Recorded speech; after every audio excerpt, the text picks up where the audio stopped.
Story numero 1, the hike that took me too far. It was a crisp autumn morning when I laced up my hiking boots and set off into the familiar woods. The sun hung low in the sky, casting a golden hue over the forest floor as I followed the trail. Birds chirped overhead and squirrels darted through the underbrush, their movements quick and agile. It was supposed to be a peaceful escape, but little did I know how disorienting this hike would become. As I ventured deeper into the woods, an unsettling silence began to creep in. The birdsong grew fainter, and the once familiar sounds of nature started to feel distant. I stopped to pull out my phone, hoping to check the map or GPS for guidance.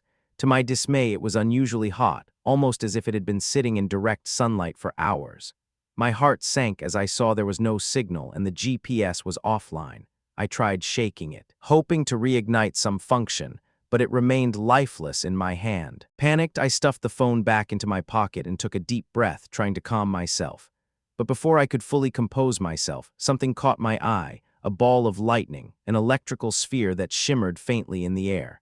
It was unlike anything I'd ever seen, quick, erratic, and accompanied by an eerie hum that reverberated through the trees. The light flickered once, twice, and then vanished as quickly as it had appeared. I froze in place, my heart racing.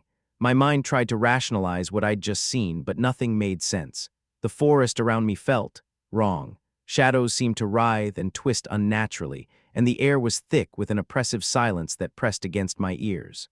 A cold sweat broke out on my forehead as a creeping sense of dread washed over me. I forced myself to move forward, driven by a primal need to escape whatever unseen force seemed to be pulling at me. The hike had started as a peaceful escape, but now it felt like I was running from something far more sinister, something that didn't want me to leave. Hours passed, or what felt like hours, but the sun remained high in the sky, refusing to set. Time lost all meaning as I trudged through the dense underbrush, my mind alternately racing and shutting down with exhaustion. My legs grew heavy, and every step became a struggle, but I pushed on, driven by desperation. Finally, after what felt like an eternity, I emerged from the woods onto a meadow. The sight that greeted me left me breathless. A small town stretched out before me under a sky. My heart raced as confusion quickly followed. According to my phone, which had miraculously powered back on, I was over 25 miles away from where I'd started, and it had been more than a day since I set off, though I hadn't noticed the sun setting or night falling. This experience had left an indelible mark on me. The psychological impact was profound. I began to question reality more deeply than ever before. Was the ball of lightning just a hallucination caused by exhaustion, or was there something genuinely supernatural at play? In the end, that fateful day in the woods didn't just change where I was, it changed who I was. The experience became a part of me, a reminder that even in the most ordinary settings, there can be moments of profound strangeness and wonder. Story numero 2, the island wasn't empty. I don't usually travel alone, but after everything that happened last year, the breakup, the burnout, the months of barely sleeping, I needed to get away from people. So I booked a last-minute trip to a small, lesser-known island off the Croatian coast. No resorts, no crowds, just a few scattered stone cottages and dense pine forest. The ferry only ran twice a week. When I arrived, it was even quieter than I expected. Beautiful, yes, but still, too still. There was one small store near the dock. The old man working there barely spoke. I asked if many tourists came this time of year. He shook his head and muttered, "Only locals now, most leave for winter." I was renting a little house further inland, tucked beneath some trees. The place was clean, rustic. It had a working fireplace and an old battery radio, no cell signal. That first night I sat outside, drank some wine, watched the stars. It was peaceful in a way I hadn't felt in years. But sometime after midnight I woke up to a sound, a knock. Just one, soft from the back door. I stayed frozen in bed, barely breathing. Maybe it was a tree branch, maybe the wind. I told myself I imagined it. The next morning I checked, no signs of anything. But then I noticed something strange in the woods behind the house, a trail, not a path, a trail. The grass had been flattened, like someone had been walking the same route over and over again. I followed it for a few minutes. It led to a small clearing with a circle of stones in the middle, like a fire pit, long unused. Around it, I saw little things: an old cup, a faded scarf, a shoe half buried in the dirt. It didn't feel like a campsite. It felt watched. That night, I locked the doors and windows, sat by the fire. I tried the radio, but all I got was static. Then, around 1:30 a.m., I heard the knock again, this time 2 knocks. I stayed quiet, didn't move. Eventually, I fell asleep in the chair by the fireplace, clutching a knife I'd taken from the kitchen. The third night was worse. At exactly 1:30 again, 3 knocks, this time from the front door. I didn't open it. I didn't even look through the window. I just sat there, heart pounding, counting every creak, every breath. In the morning, I found something strange by the front step. A photograph. Old, faded. It showed a man standing in front of my cabin, the same one I was staying in. Same tree, same door. But the man, I'd never seen him before. He was wearing a dark jacket, looking straight at the camera. The photo had been taken from inside the house.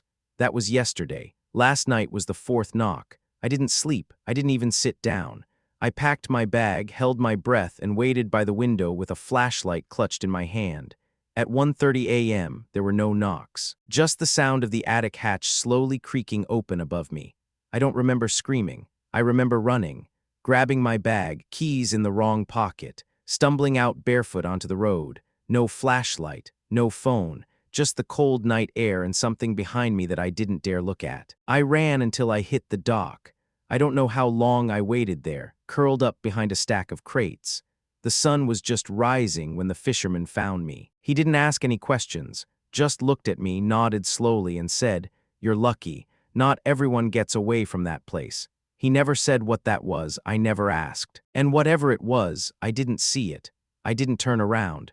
I don't think I ever want to know what would have happened if I had stayed for the 5th knock. Story numero 3, The Lights in Room 6. After months of working without a break, I needed to shut the world off.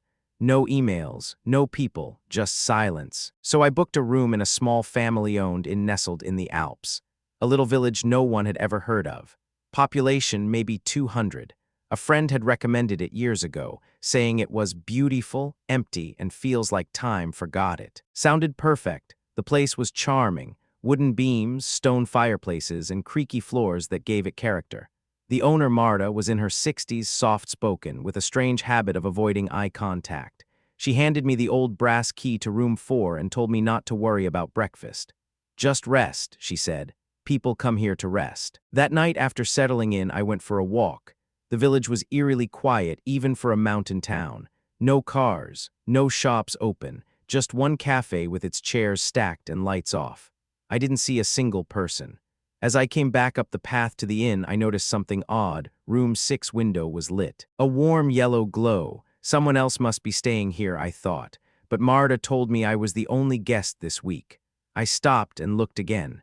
The curtain shifted just a little, like someone had pulled it aside to peek out. Then it dropped back into place.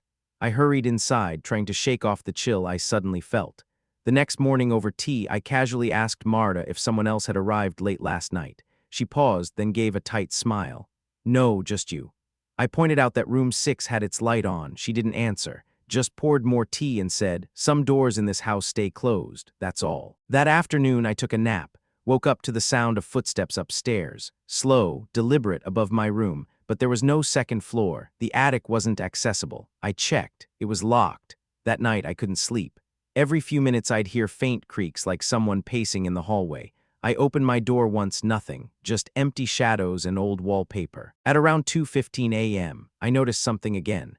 Room 6 door was slightly open, not wide, just enough to see that its light was on. The rest of the hallway was dark. I stood in my doorway, staring. Then, without warning, the light inside room 6 flicked off. I slammed my door shut. The next morning, I asked Marta, this time more directly, "Why is that room lit at night?" She looked me in the eye for the first time since I arrived. That room was locked for a reason. I asked her who stayed there last. She didn't answer. Instead, she placed a small, old photograph in front of me. Black and white, blurry. It showed the inn from the outside and a figure standing in the window of room 6. The same window I'd seen lit. "The man who built this house died in that room," she finally said. "He never really liked to be alone." I checked out that afternoon. As I loaded my bag into the taxi, I looked up one last time at the inn. at room 6. And I swear I don't care what Marta said, the curtain moved. Someone was standing there, still, watching. I never saw their face. But when I got home and unpacked, I found something in my suitcase I hadn't packed. An old brass key, number 6.